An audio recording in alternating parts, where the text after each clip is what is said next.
Story number 1. Shadows of the Dogman. The Huron-Manistee National Forest in Michigan is a place where nature reigns supreme, its vast expanse of dense woods and tranquil lakes hiding secrets that have been whispered through generations. Legends of the Dogman, a creature half human, half dog, have persisted since the 19th century, weaving themselves into the fabric of local folklore. Most dismiss these tales as mere stories, but for me, they became a haunting reality. My name is Jake Matthews, a 24-year-old photographer with a passion for capturing the untouched beauty of the wilderness. When my friends, Sarah, Mike, and Laura, suggested a weekend camping trip in Huron-Manistee, I eagerly agreed. It was the perfect escape from the monotony of city life and the perfect opportunity to explore deeper into the forest than we ever had before. We arrived on a Friday afternoon, setting up our tents near the shores of Lake Huron.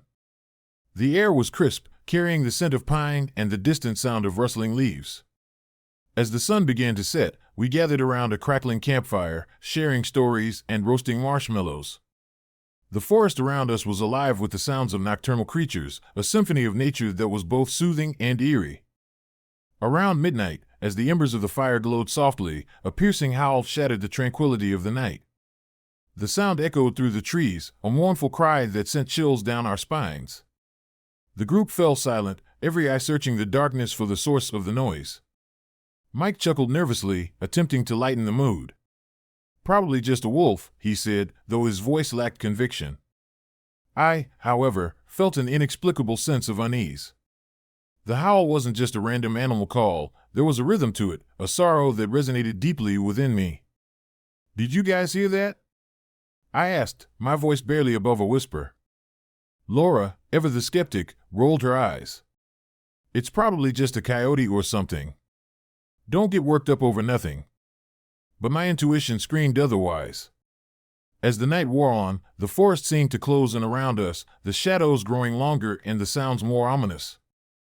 I couldn't shake the feeling that we were being watched, that something lurked just beyond the tree line, observing our every move. Around 2 a.m., I was abruptly awakened by the sound of rustling outside my tent. My heart raced as I sat up, pulling the fabric aside to peer into the darkness. There, standing at the edge of the campsite, were a pair of glowing eyes. They gleamed with an unnatural intensity, piercing through the blackness like twin lanterns. The creature was tall, its stature far exceeding that of any wolf or bear I'd ever encountered. Its body was humanoid, yet unmistakably canine in form, with a matted coat and powerful limbs. I froze, unable to move as the dogman stood motionless, its eyes fixed on me. I felt a presence, a coldness that seeped into my bones, paralyzing me with fear. I reached out to wake Sarah, but my hands trembled uncontrollably. The creature let out a low growl, a sound that reverberated through the night air, sending shivers down my spine. "Jake, wake up," I managed to stammer, shaking Sarah awake. "There's something out there." She groaned, rubbing her eyes. "What? What are you talking about?" Before I could explain, the creature vanished into the shadows, leaving behind only the lingering echo of its growl. My mind raced, trying to comprehend what we'd just witnessed. Mike and Laura were already stirring, sensing my distress. "What is it?" Mike asked, sitting up beside me.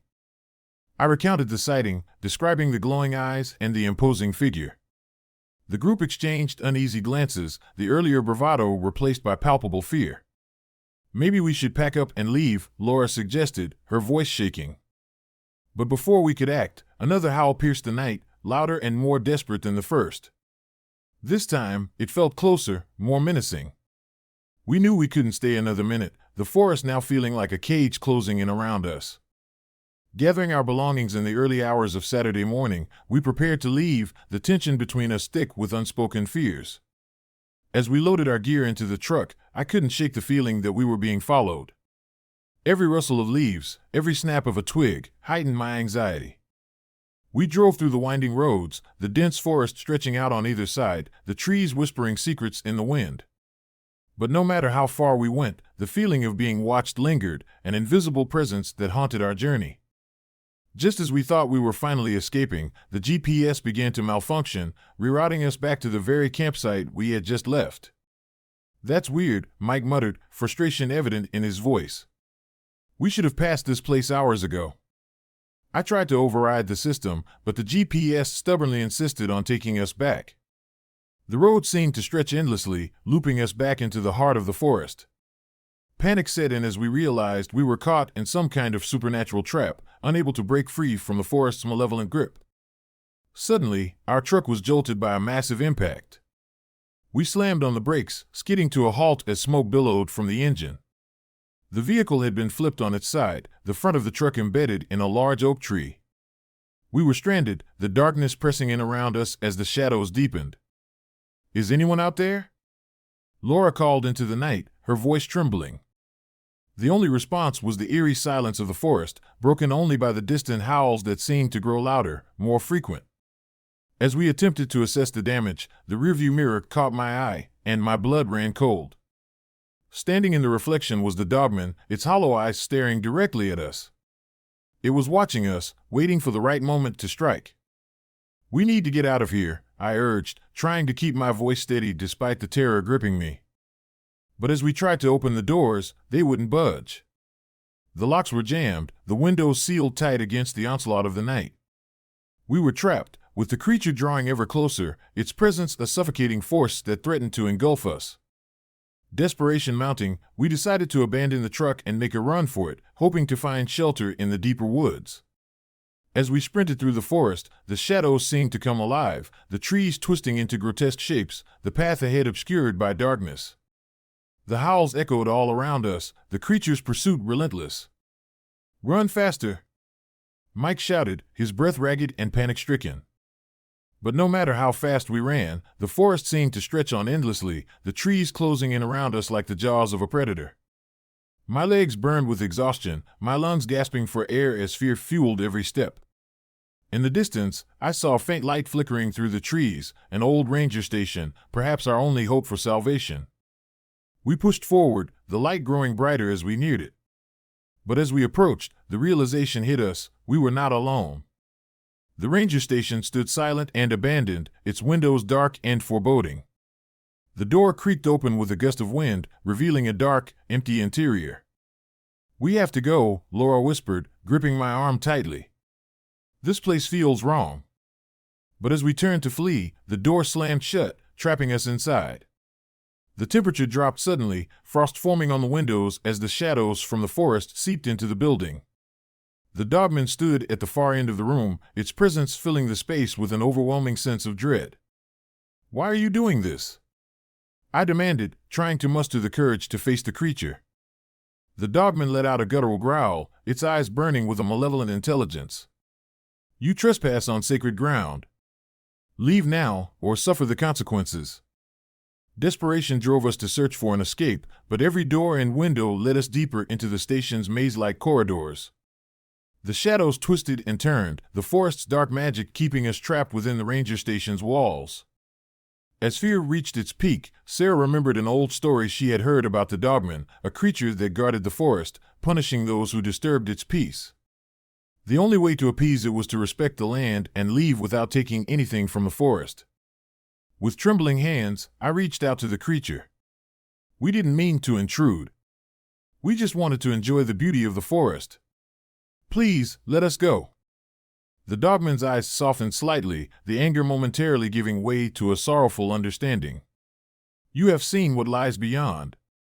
Learn from this and respect the boundaries of the natural world." The oppressive darkness began to lift, the shadows retreating as the Dogman stepped back, its form becoming less menacing. The ranger station doors swung open, revealing the first light of dawn breaking through the horizon.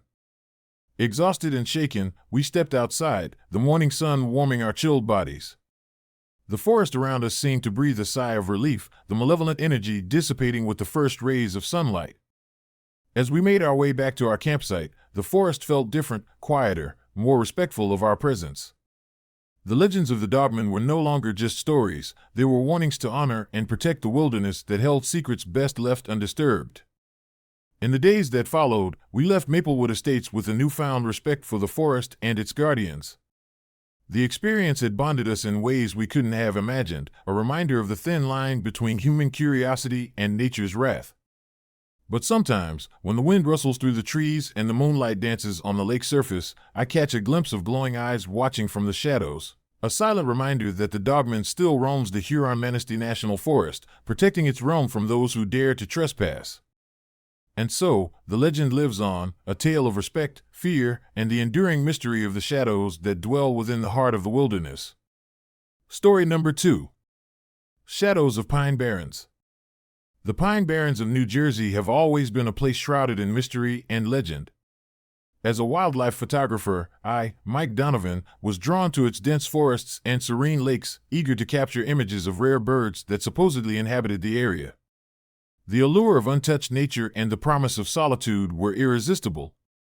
Little did I know that the true creatures lurking in these woods were far more sinister than any avian species I hoped to find.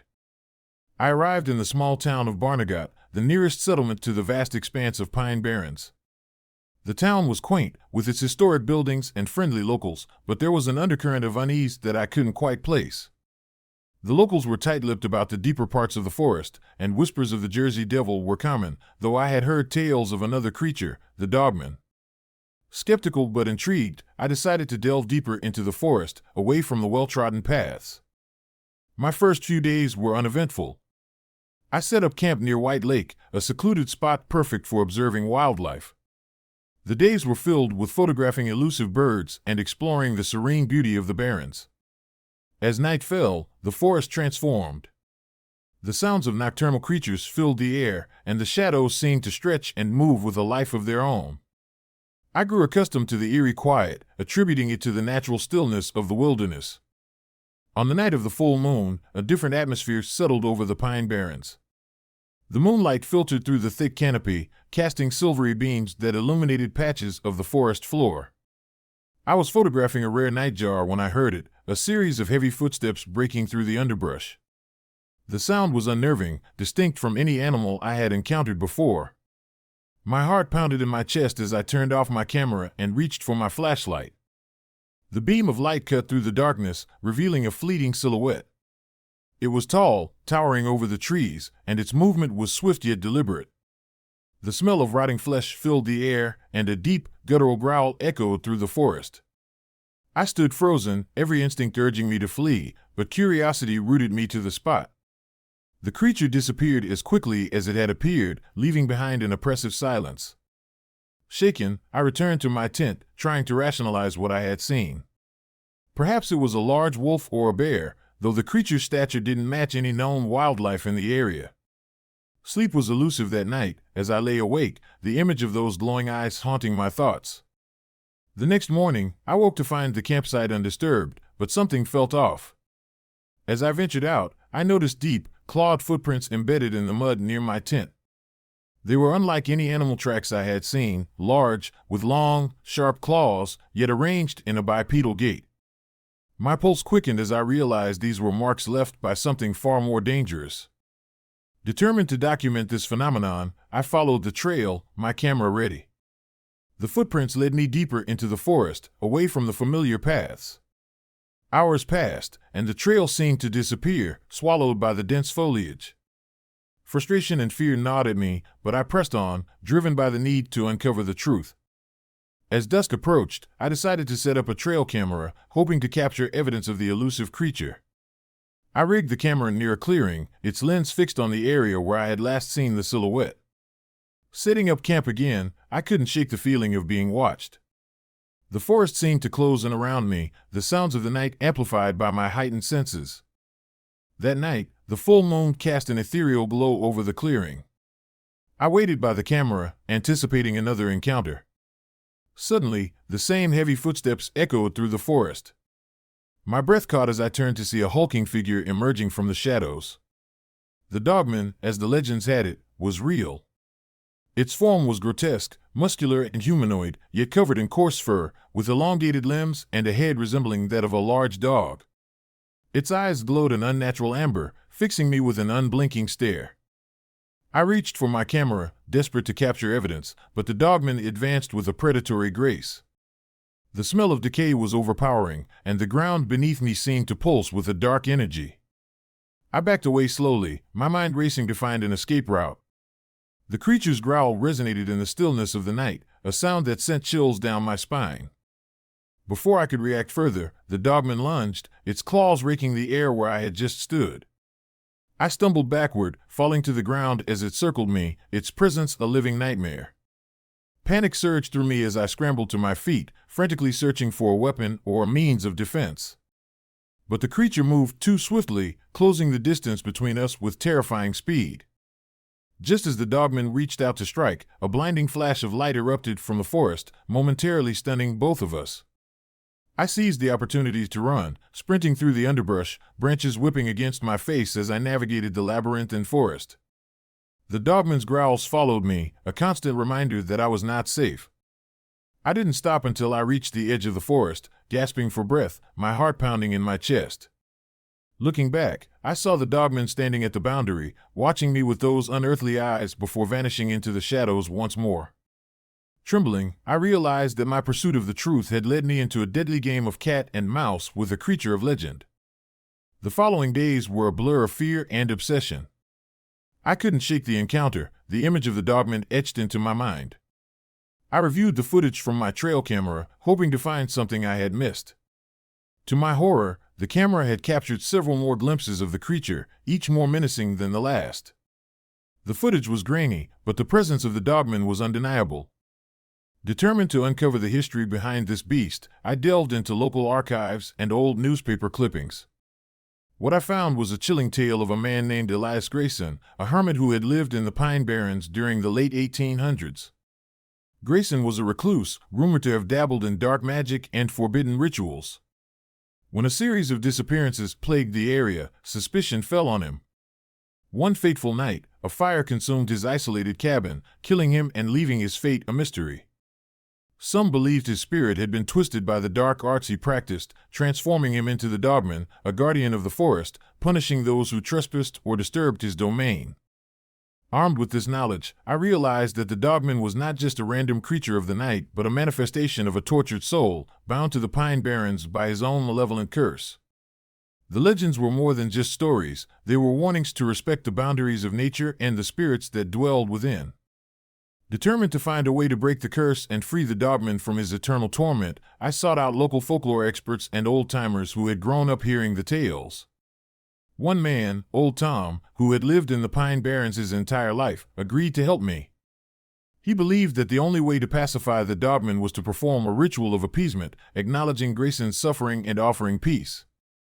Together, we gathered the necessary components for the ritual, herbs, symbols, and artifacts that had been used in traditional folk magic. Old Tom explained that the ritual had to be performed during the full moon, under the same conditions that bound the Dogman to the forest. That night, as the full moon bathed the Pine Barrens in its silvery light, we made our way to the clearing where I had first encountered the creature. The air was thick with anticipation and fear as we began the ritual, chanting the ancient incantations that Old Tom had taught me. The forest seemed to hold its breath, the sounds of the night silenced in anticipation of what was to come. As we completed the final steps of the ritual, the ground beneath us began to tremble, and a dark mist rose from the forest floor. The Dogman emerged from the shadows, his form more defined than ever, his eyes glowing with an intense, sorrowful light. Instead of the menacing presence I had encountered before, there was a profound sadness in his gaze, a longing for release from his cursed existence. "We seek your peace," I called out, my voice steady despite the fear gripping me. "Your suffering has been endless. Let us help you find rest." The Dogman stood motionless, the mist swirling around him as if in contemplation. Slowly, he extended his arms, a gesture that was both pleading and accepting.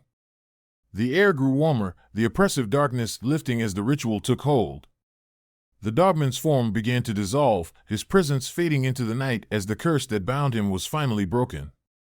A sense of calm washed over the clearing, the forest once again alive with the sounds of nature.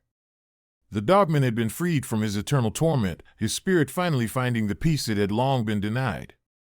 Old Tom and I stood in silence, the weight of what we had accomplished settling over us. In the days that followed, the Pine Barrens felt different, less foreboding, more harmonious.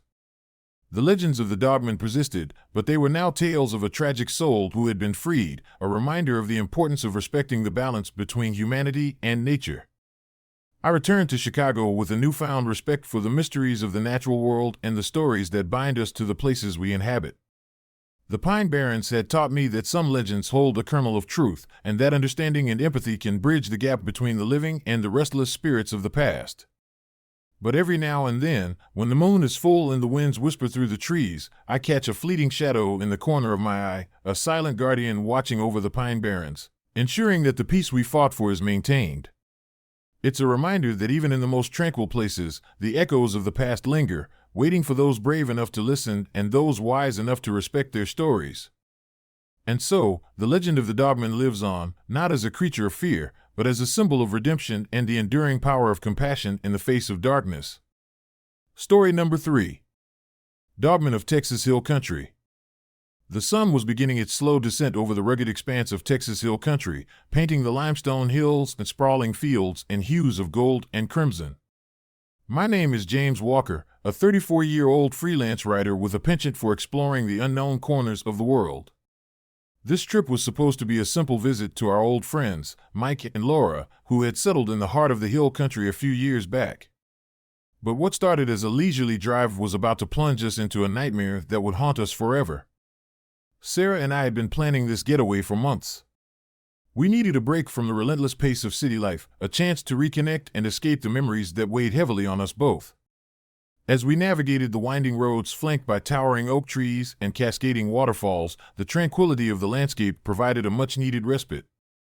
The air was crisp, carrying the scent of pine and earth, a stark contrast to the smog-filled streets we were accustomed to. By late afternoon, the sky was a canvas of orange and pink, the perfect backdrop for our journey. Our friend's house was nestled near a secluded gas station, a convenient stop before the final leg of our trip.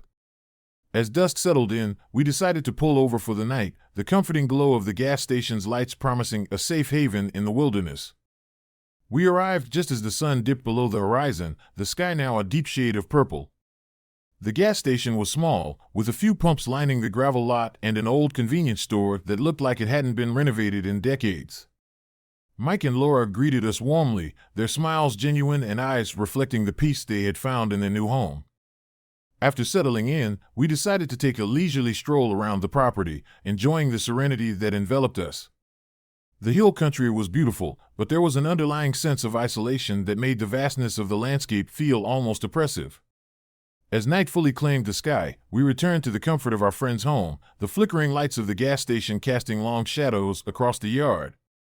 Around 7 p.m., Sarah suggested we grab a late dinner at the gas station's small diner. It was a cozy place, with checkered tablecloths and the hum of an old jukebox playing classic rock tunes. We chatted about old times, laughing over shared memories, unaware that our peaceful evening was about to take a sinister turn. As we sat sipping our coffee, Sarah's gaze wandered to the edge of the forest bordering the property. Her eyes narrowed, and she pointed towards the dense woods. "Do you see that?" she asked, her voice tinged with unease. I followed her line of sight and spotted a tall figure standing at the forest's edge. It was difficult to make out any details, but there was something undeniably human about its posture. "Probably just someone hiking," I replied, trying to dismiss the eerie feeling that had settled over me. Sarah shook her head. "It's not like anyone we know to be out here. Maybe someone got lost." We tried to continue our conversation, but the figure remained a persistent presence, occasionally shifting its stance or moving slightly, always at the boundary where the trees met the open field. After a while, we decided to leave the diner, the atmosphere now heavy with unspoken tension. As we walked back to our friend's house, the night grew darker, the only light coming from the gas station's flickering sign and the moon casting silvery reflections on the nearby lake. The cool breeze rustled the leaves, creating a symphony of whispers that seemed to echo our mounting anxiety. By the time we reached the house, the figure had vanished, leaving us with a lingering sense of dread. We settled into the living room, the warmth of the fire providing a semblance of comfort. However, the unease persisted, as if something unseen was watching us from the shadows. Around midnight, a loud crash jolted us from our uneasy silence. The sound had come from the direction of the forest, a heavy thud followed by the unmistakable sound of broken branches. Our hearts raced as we exchanged worried glances, the previous night's sightings now morphing into something far more frightening. "Maybe a tree fell," Mike suggested, though his voice lacked conviction. Or perhaps it was just an animal, we thought, trying to rationalize the terrifying sounds. But deep down, we knew there was something more sinister at play. The next morning, we decided to investigate, hoping to dispel our fears by finding a logical explanation. Armed with flashlights and a sense of trepidation, we ventured into the dense woods, the underbrush thick and impenetrable. The forest seemed to close in around us, the sunlight filtering through the canopy in fragmented patterns. As we trekked deeper, the silence was broken only by the crunching of leaves under our boots and the distant call of a lone hawk. Hours passed without any sign of the mysterious figure, and our anxiety began to ebb, replaced by the beauty of the untamed wilderness. We returned to the house, relief washing over us, convinced that our fears were unfounded. But our peace was short-lived. Later that evening, as the sun set once more, Sarah brought up the topic of the figure we had seen the night before. What if it wasn't just someone lost, she pondered aloud. What if it's something else? I felt a shiver run down my spine, the idea both terrifying and impossible to dismiss. What do you mean? She hesitated before continuing, her voice barely above a whisper. There are local legends about the Dogman here. Some say it's a creature that haunts these woods, appearing during full moons. They say it's a shapeshifter, part human, part dog, preying on those who wander too far into the forest. The mention of the Dogman sent a chill through me. Legends and folklore had always fascinated me, but this felt different, more real, more immediate. I didn't believe those stories, I admitted, but now I'm not so sure. As the nights passed, our fears intensified. The Dogman seemed to become more active, its presence felt even when we couldn't see it. We heard its growls and saw glimpses of its glowing eyes from the corner of our vision. The creature's haunting presence overshadowed our once peaceful retreat, turning our adventure into a living nightmare. One particularly moonlit night, we decided to set up cameras around the property, hoping to capture evidence of the Dogman's existence. The cameras were strategically placed at the forest's edge, near the gas station, and around the house, their lenses fixed on every possible vantage point. As midnight approached, the forest came alive with sounds that were both familiar and terrifying. The hooting of owls, the rustling of leaves, and the distant calls of nocturnal animals filled the air. We sat in the living room, watching the monitors intently, hearts pounding with anticipation and fear. At exactly midnight, a shadow moved swiftly across the forest's edge, a large figure with elongated limbs and glowing eyes. The Dogman had made its presence known, and this time, it was unmistakably real. The cameras captured every detail, the creature's powerful frame, its fur bristling in the moonlight, and its piercing gaze that seemed to bore into our souls. We watched in horror as the Dogman approached the gas station, its movements predatory and deliberate. It circled the building, sniffing the air, before turning its attention towards our house. The creature's eyes locked onto ours, and an eerie silence fell over the forest as it began to move towards us. Fear overwhelmed us as we realized that the Dogman was not just a myth, but a living, breathing entity with intentions far more sinister than we had imagined. We knew we had to act quickly to protect ourselves and our friends. "We need to leave," Mike urged, his voice trembling. "Now."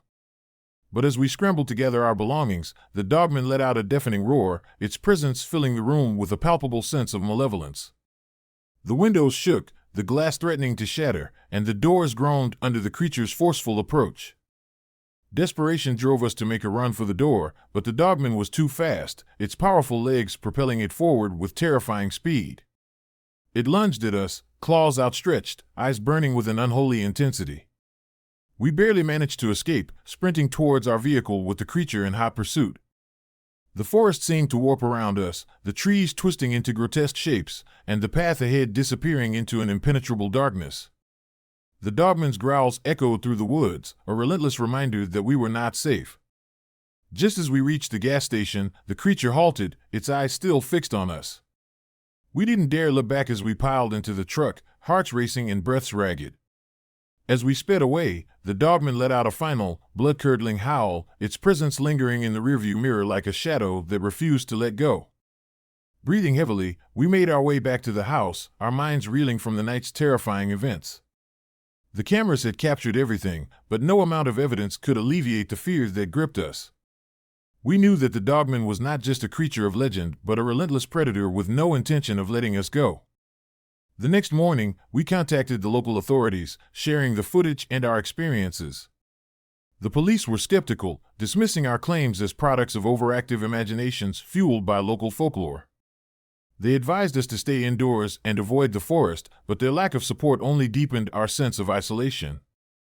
Days turned into weeks, and the Dogman's presence continued to haunt us. It was always there, lurking in the shadows, watching our every move. The once peaceful nights were now filled with fear and sleeplessness, our once familiar home transformed into a prison of our own making.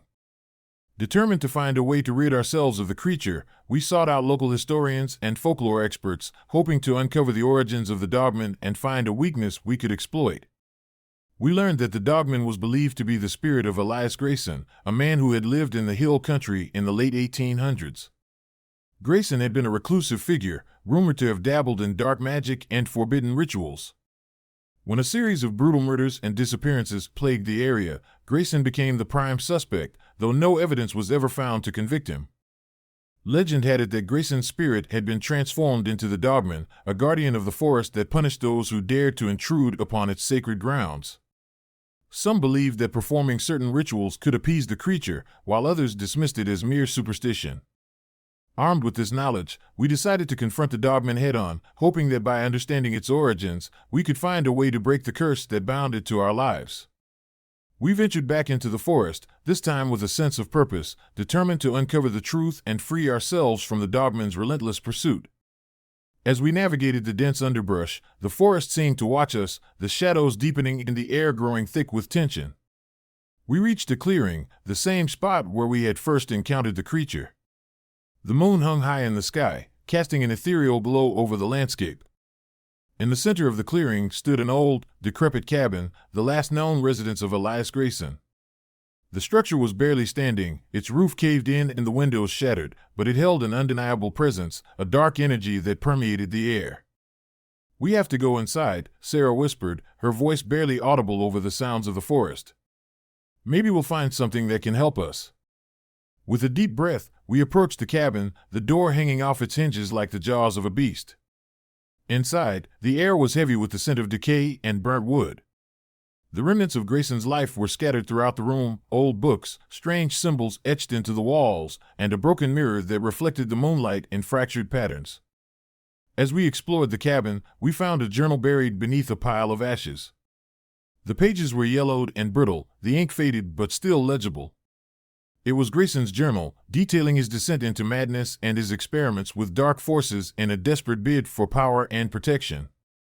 "The forest is alive with spirits and shadows. I have harnessed their energy to protect this land from those who seek to exploit its beauty. But the power comes at a cost. They demand sacrifice, and their hunger grows with each passing day." As I read the final entry, a chill ran down my spine. Grayson had attempted to control the spirits of the forest, but his rituals had only amplified their wrath, transforming him into the very creature that now haunted us. "We need to reverse the ritual," Mike said, his voice steady despite the fear etched on his face. "If we can undo what he did, maybe we can set the Dogman free." Following the instructions in the journal, we gathered the necessary components, herbs, symbols, and sacred objects, and prepared to perform the counter-ritual. As we began chanting the ancient words, the forest around us seemed to respond, the air growing thick with energy and the shadows swirling in a chaotic dance. The Dogman emerged from the darkness, its eyes burning with rage and sorrow. "You dare to challenge me?" it growled, the ground trembling beneath its weight. "We're trying to help you," Sarah called out, her voice filled with determination. "You don't have to be a monster. Set yourself free." The creature let out a wail, a sound that echoed through the trees like 1,000 lost souls crying out for peace. We pressed on, our chants growing louder and more urgent, channeling the energy of the forest and the spirits trapped within. As the final words of the ritual left our lips, a blinding light enveloped the clearing, pushing back the darkness and lifting the oppressive weight that had held the Dogman in its cursed form. The creature's form began to dissolve, its anger melting away into a peaceful calm. "Thank you," it whispered before vanishing into the night, leaving behind a sense of relief and liberation. Exhausted but triumphant, we watched as the forest returned to its natural state, the shadows retreating and the air filled with the sounds of life. The curse was broken, and the Dogman was no longer a relentless predator but a free spirit finally at peace. We returned to our friend's house, the nightmare of the hill country finally behind us. The nights grew peaceful once more, the haunting presence of the Dogman replaced by the serene beauty of the Texas wilderness. The experience had left an indelible mark on us, a reminder of the thin line between legend and reality, and the power of determination and empathy in the face of darkness. But sometimes, when the moon is full and the wind rustles through the trees just right, I catch a fleeting glimpse of glowing eyes watching from the shadows, a silent sentinel ensuring that the balance between humanity and nature remains undisturbed. And as I sit by my desk in Chicago, penning down our harrowing tale, I can't help but feel a deep respect for the mysteries that lie hidden in the world, waiting to be uncovered by those brave enough to seek the truth. Story number 4. Whispers in the Pines. The vast expanse of Yellowstone National Park stretched out before me, a living tapestry of rugged mountains, steaming geysers, and dense forests that seemed to hold secrets older than time itself. My name is Tom Carter, and along with my wife, Laura, and our 10-year-old son, Ethan, we had decided to embark on what was supposed to be a serene family camping trip. Little did we know that the wilderness would test our bonds and plunge us into a nightmare beyond our darkest imaginings. We arrived at the less-traveled section of the park on a crisp autumn afternoon. The sun dipped low, casting long shadows that danced among the towering pines and rocky outcrops. Our campsite was nestled beside a tranquil stream, the sound of flowing water providing a soothing backdrop to our arrival. Setting up our tent, we marveled at the untouched beauty surrounding us, a stark contrast to the bustling city life we had left behind. As dusk turned to night, we gathered around a crackling campfire, roasting marshmallows and sharing stories. The forest around us was alive with the sounds of nocturnal creatures, the hoot of an owl, the rustle of leaves, and the distant call of a loon. It was peaceful, almost unnervingly so, and I felt a deep sense of contentment settle over me. But that peace was shattered just past midnight when an eerie howl pierced the stillness. It wasn't the familiar cry of a wolf or the distant call of a coyote. It was something deeper, more resonant, and undeniably unnatural. The howl echoed through the trees, sending a chill down my spine and silencing our laughter. "Did you guys hear that?" I asked, my voice wavering between curiosity and fear. Laura glanced around, her expression uneasy. "Probably just some animal. Yellowstone is full of wildlife." Ethan, ever the brave one, shrugged off his discomfort. "Maybe it's a big dog." But something about that howl felt wrong, as if it carried a message of warning rather than a simple call. We tried to dismiss it and continue our evening, but the unsettling sound lingered in the back of our minds, casting a shadow over our campsite. The next morning, we awoke to a heavy mist blanketing the forest, the sunlight struggling to penetrate the thick canopy above. As we prepared breakfast, Ethan came running to our tent, his face pale and eyes wide with fear. "Mom, Dad, there's something out there," he panted, clutching his flashlight tightly. I saw a creature by the edge of the campsite. It had glowing yellow eyes. I exchanged a worried glance with Laura. "What did it look like, Ethan?" "It was like a man, but with fur and big claws. It was watching us from the shadows." My heart pounded in my chest. The stories of the Dogman, half-human, half-canine creature rumored to roam these woods, had always been dismissed as local folklore. But now, faced with my son's terrified account, I couldn't ignore the possibility that there was some truth to the legends. "We need to stay inside today," I decided, trying to keep my voice steady. Maybe it was just a bear or something. Yellowstone is home to some big wildlife. But as we went about our day, the unease only grew. Signs of disturbance around our campsite became apparent: broken branches, deep claw marks etched into the trees, and mud splatters that suggested the presence of a large, heavy creature. Each night, the howls returned, more frequent and closer than before, as if the creature was circling our campsite, watching our every move. One evening, after a particularly intense howl, Ethan insisted on going for a walk to ease his frayed nerves. Reluctantly, Laura and I agreed, hoping that a little fresh air would help calm him down. We walked along the stream, the silver light of the moon reflecting off the water, casting ghostly patterns on the ground. As we reached the clearing near our campsite, Ethan tugged at my sleeve. "Look, Dad. There it is again." I followed his gaze and froze. Standing at the edge of the clearing was the Dogman, its towering frame silhouetted against the moonlight. Its eyes glowed a piercing yellow, fixed intently on us as it slowly moved closer, each step deliberate and heavy. The creature's fur bristled in the night breeze, and its claws scraped the earth with a menacing sound. "Stay behind me," I instructed, shielding Ethan with my body. Laura grabbed her flashlight, her hands shaking as she aimed it at the creature. The dogman stopped just a few feet away, its eyes never leaving mine. An oppressive silence hung in the air, broken only by the creature's low growl. I could feel its malevolent intent, a palpable force that threatened to overpower us. "Why are you doing this?" I demanded, my voice barely above a whisper. The creature tilted its head, as if trying to understand my words. Then, with a sudden, swift motion, it lunged forward, knocking me off my feet and sending Laura stumbling back. Ethan screamed as the dogman towered over him, its presence overwhelming. Desperation surged through me. I grabbed Laura's hand and pulled her towards the edge of the clearing, away from the creature. The dogman followed, its eyes burning with an otherworldly light. The ground beneath us seemed to tremble with each of its steps, the very air thick with an unspoken threat. "Run!" I shouted, pulling Laura and Ethan towards the trees. We sprinted through the underbrush, the dogman's howls growing louder, more furious, echoing through the night. Branches whipped past us, and the forest seemed to come alive with the creature's pursuit, every shadow concealing a potential threat. We reached our campsite, hearts pounding, and tried to gather our belongings in a frenzy. The dogman was relentless, its presence a dark specter that seemed impossible to outrun. Just as we loaded the last of our gear into the truck, the creature loomed over us once more, its eyes filled with a sorrow that belied its fearsome appearance. "We need to leave now," Laura gasped, fumbling with the keys. But the truck wouldn't start.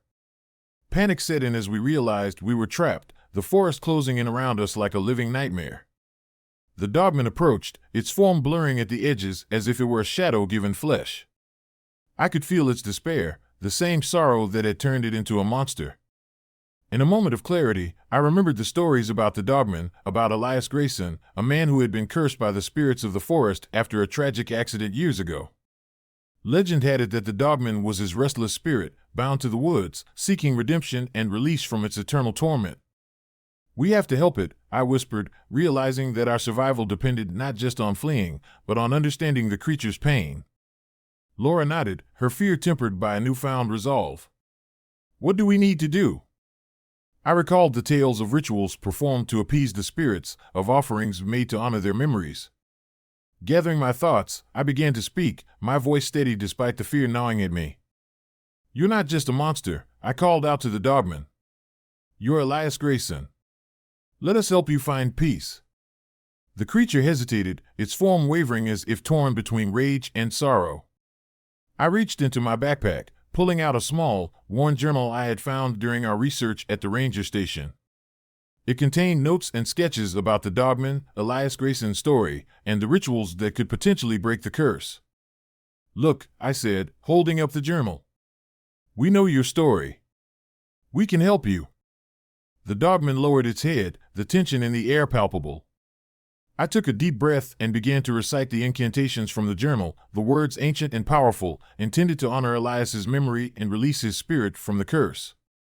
As I chanted, the forest seemed to respond. The howls softened, the shadows receded, and a gentle light began to emanate from the clearing.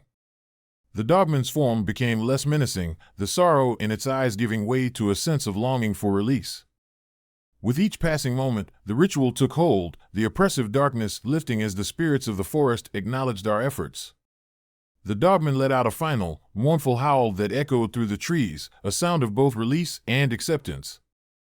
As the light enveloped the clearing, the dogman's form began to dissolve, his presence fading into the night. The forest returned to its tranquil state, the malevolent energy dissipating as peace settled over us. Exhausted but relieved, we watched as the last remnants of the dogman vanished, the night now calm and serene. The curse had been lifted, the restless spirit finally finding the peace it had long been denied. In the days that followed, our campsite became a symbol of our ordeal and our triumph over fear. We shared our story with the park rangers and fellow campers, warning them of the dogman's presence and the importance of respecting the wilderness and its ancient spirits. Yellowstone returned to its majestic beauty, the echoes of our encounter lingering in our minds as a reminder of the thin line between legend and reality. The Dogman of Yellowstone had become more than just a creature of folklore. It was a testament to the enduring power of empathy and the belief that even the most tormented souls could find peace. But sometimes, when the wind rustles through the pines and the moonlight filters through the trees just right, I catch a glimpse of a pair of glowing eyes watching from the shadows, a silent guardian ensuring that the balance between humanity and nature remains undisturbed. And as I sit by my window in the city, reflecting on our journey, I know that the whispers of the Pine Barrens and the legends of the Dogman will forever hold a place in my heart, a story of fear, courage, and the unwavering quest for redemption amidst the timeless wilderness. Story number 5. Shadows of the Appalachian. The Appalachian Mountains have always held a certain allure for me, a blend of untamed wilderness, rugged beauty, and the whispered legends that echo through the dense forests. My name is Jake Mitchell, a seasoned wildlife photographer with a deep appreciation for nature's hidden gems. When I heard about an obscure trail in the heart of the Appalachians rumored to be the haunt of the elusive Dogman, my curiosity was piqued. Stories of this half-human, half-wolf creature had circulated among local hikers and mountaineers for decades, but I had always dismissed them as mere folklore. That is, until I decided to see for myself. The trip was meticulously planned. I chose a secluded area of the Appalachian National Park, far from the beaten paths, hoping to capture images of rare bird species and the untouched beauty of the wilderness. Accompanied by my camera gear, a sturdy tent, and enough supplies for a weekend, I set out early one crisp autumn morning, the air thick with the scent of pine and the promise of adventure. As I hiked deeper into the forest, the canopy above thickened, filtering the sunlight into a mosaic of shadows on the forest floor. The trail was narrow, winding through towering trees and alongside babbling brooks. The serenity of the surroundings was invigorating, each step bringing me closer to the heart of the wilderness I so loved. By late afternoon, I reached a clearing near a serene stream. The water was clear, reflecting the vibrant colors of the surrounding foliage. I set up my camp, the gentle sounds of nature providing a soothing backdrop. As the sun began to dip below the horizon, I built a fire, the crackling flames casting a warm glow that danced among the trees. We gathered around the fire, roasting marshmallows and sharing stories of past adventures. My solitude had been interrupted by the company of fellow enthusiasts who shared my passion for the wild. Among them was Emma Carter, a fellow photographer with an infectious enthusiasm and a keen eye for detail. Her stories about the Appalachian trails were captivating, each one adding to the mystique of the mountains. As night fell, the forest transformed. The sounds of nocturnal creatures filled the air, and the darkness seemed to deepen, swallowing the fading light. We sat in comfortable silence, the only illumination coming from the fire and the occasional flicker of our flashlights. It was during one of these quiet moments that the tranquility was shattered by an eerie howl that echoed through the trees. I glanced around, my heart pounding. "Did you guys hear that?" I asked, my voice barely above a whisper. Emma nodded, her expression uneasy. "It's not like any animal I've heard before." "Maybe a wolf?" Mike, another member of our group, chuckled nervously. "Probably just a coyote or something. Don't get worked up over nothing." But I couldn't shake the feeling that something was terribly wrong. The howl had a haunting quality, filled with sorrow and menace that sent chills down my spine. As the night wore on, the sound of the forest seemed to mute, replaced by an oppressive silence that made every rustle of leaves and snap of twigs feel amplified. Around midnight, the uneasy quiet was broken by the sound of heavy footsteps crunching on the underbrush. My flashlight beam swept through the darkness, revealing nothing but the thick shadows of the trees. The footsteps grew closer, the pace steady and deliberate, unlike any animal I had encountered before. My heart raced as I realized we were not alone. "Maybe someone else is camping out here," I suggested, trying to keep my voice steady despite the growing fear. Emma frowned, gripping her flashlight tighter. "I don't think so. This area is pretty isolated." Just then, a pair of glowing yellow eyes appeared at the edge of the clearing, reflecting the light from our flashlights with an unnatural intensity. The creature was enormous, its stature far exceeding that of any wolf or bear. It stood upright, its body muscular and covered in coarse fur, with elongated limbs and a head that resembled that of a large, menacing wolf. "That's no wolf," Mike whispered, backing away slowly. "What is that?" Before any of us could react, the creature let out a guttural growl that resonated through the night air, sending tremors through the ground beneath our feet. Panic set in as we realized we were facing something beyond our understanding, a creature of legend, the Dogman, standing before us in all its terrifying glory. "Run!" I shouted, my instincts taking over as I grabbed my gear and led the group towards the trailhead. The Dogman advanced, its eyes locked onto us with a predatory focus. We sprinted through the dense forest, the sounds of our frantic footsteps and heavy breathing merging with the creature's relentless pursuit. Branches whipped past us as we navigated the narrow trail, the underbrush clawing at our skin. The howls and growls of the Dogman echoed behind us, a constant reminder that we were being hunted. My mind raced, trying to find a way to escape, but the forest seemed to close in around us, each turn leading us deeper into the labyrinth of trees. Finally, after what felt like an eternity, we burst out of the forest onto a rocky outcrop, gasping for breath. The trail seemed endless, but the sight of our vehicle in the distance provided a glimmer of hope. We sprinted towards it, the Dogman's presence still palpable but momentarily halted by our distance. As we reached the truck, we piled in, slamming the doors shut and fending off the last remnants of the creature's pursuit. The engine roared to life, and we sped away, the forest fading into the darkness behind us. Safe, for now, we sank into our seats, the adrenaline slowly ebbing away to reveal the full scope of our terror. The next morning, shaken but unharmed, we decided to leave the Appalachian trails immediately. As we drove away, I glanced in the rearview mirror, half expecting to see the Dogman watching us from the edge of the forest. But there was nothing, just the endless expanse of trees and the fading light of dawn. When we reached the nearest town, we tried to recount our experience to the local authorities, but they dismissed our story as a hallucination or an overactive imagination fueled by the isolation of the wilderness.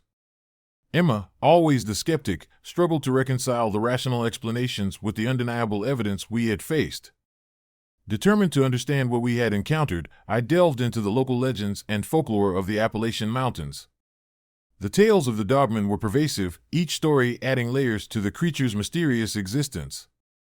Some spoke of a cursed spirit, a man transformed into a beast by dark magic and tragedy. Others believed it to be a guardian of the forest, punishing those who trespassed or disrupted the natural balance. One evening, as I sat in my study surrounded by maps and old books, I received a visit from Old Tom, a retired ranger who had spent his life patrolling the Appalachian trails. His weathered face and wise eyes held the knowledge of countless seasons spent in the wilderness. "You boys had quite the encounter," he said, settling into a chair across from me. "The Dogman is no ordinary creature. It's tied to the land, to the history of these mountains." I leaned forward, eager to hear more. "What do you mean? How can we find a way to deal with it?" Old Tom sighed, his expression somber. "The Dogman is a manifestation of the forest's anger and sorrow.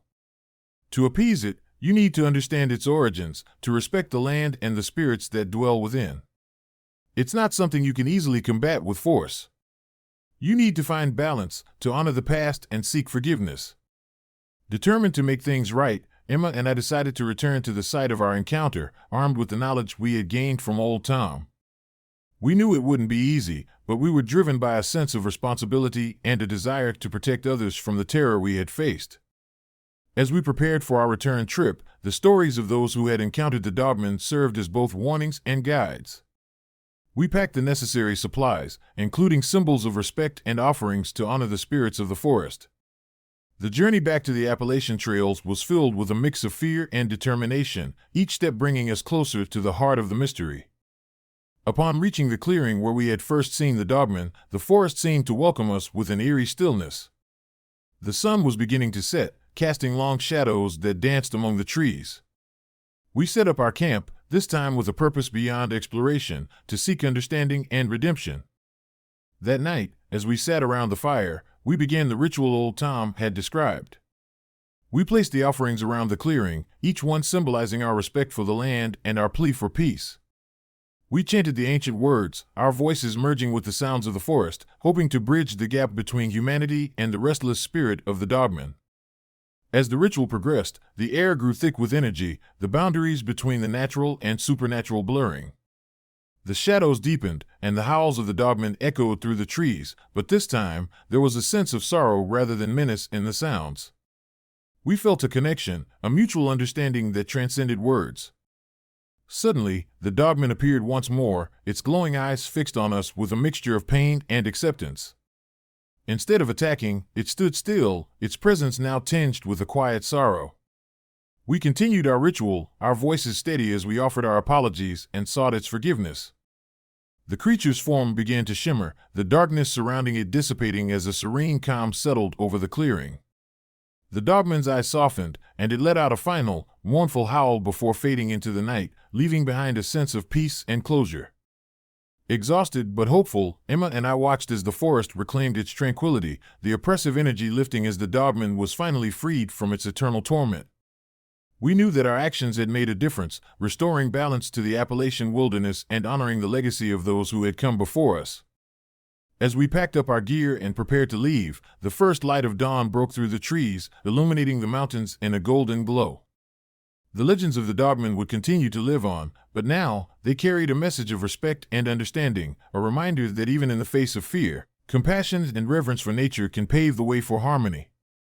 Driving away from the Appalachian trails, I felt a profound sense of accomplishment and relief. The shadows that once loomed over the forest had been dispelled, replaced by the enduring beauty and serenity that had drawn me there in the first place. Emma and I shared a silent acknowledgement of the bond we had forged through our harrowing experience, a testament to the resilience of the human spirit and the power of empathy in overcoming the darkness.